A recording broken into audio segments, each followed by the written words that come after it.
Moving on, let's have a look at some pairs of chords that work well together. Starting from the low D, and I'm only going to add one finger now. What's that going to be? That's going to be the first finger on the second fret of the A string. And this makes the chord into a D6. So there's this movement happening.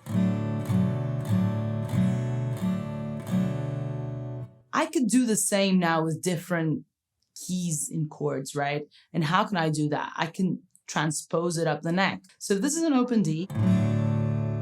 What happens if I put my first finger for full bar on the 5th fret? I get a major chord as well. That's going to be a G major chord, all right? Obviously, because we just moved the whole thing symmetrically. And now if I want to take this and create a G6 chord, I'm going to have to copy the shape here. So I'm going to go with the 3rd finger now. First finger is busy. 2 frets higher on the A string. So that's going to sound like, right? G6. That was my G, my G6. And I can use this to any chord basically, but for now, let's only look at a few of those. I'm going to go to A, just go up to A now. And do the same. I'm going to make it into an A6 now. A again, A6. And of course you can keep going. I mean, if you go to the 12th fret, you've got what? Another D chord as well, another D major, just in a higher octave. So why am I talking about these chords? Because these chords are the main changes in a blues chord progression. So you've got your 1. Actually, first finger easier. That's your 4. And that's your 5.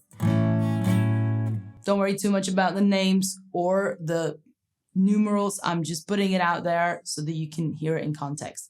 And in fact, let's do a little example so you can get what I mean. Let's try 3, 4.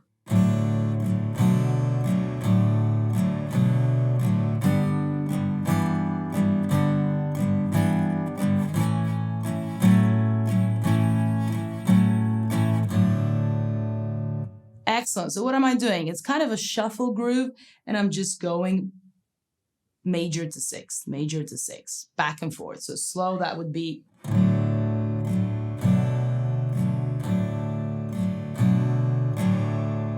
Okay, so down, up, down, up, down, up, down, up. Again.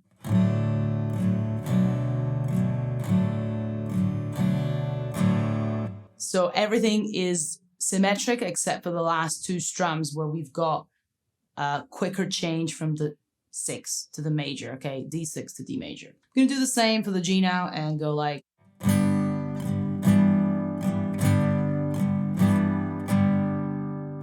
And the very same for the A major to A6, so.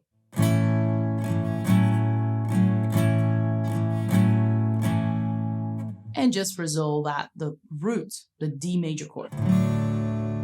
Now, a little thing here, you need to get used to this very large bar with the first finger. So what I'm doing is I'm using my second finger to get some extra push on the fret. And of course, you know, stay close to the metallic strip. Don't go too far away to avoid any buzzing or weird intonation. But yeah, if it feels too hard, if it feels like you're pushing too hard, just use your second finger here for extra support. All right, let's play that one more time up to speed. So 3, 4.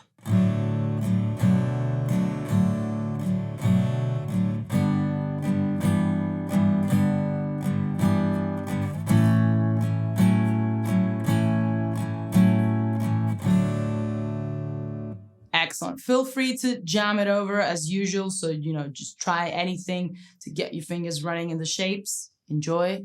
I'll see you with the next set of chords.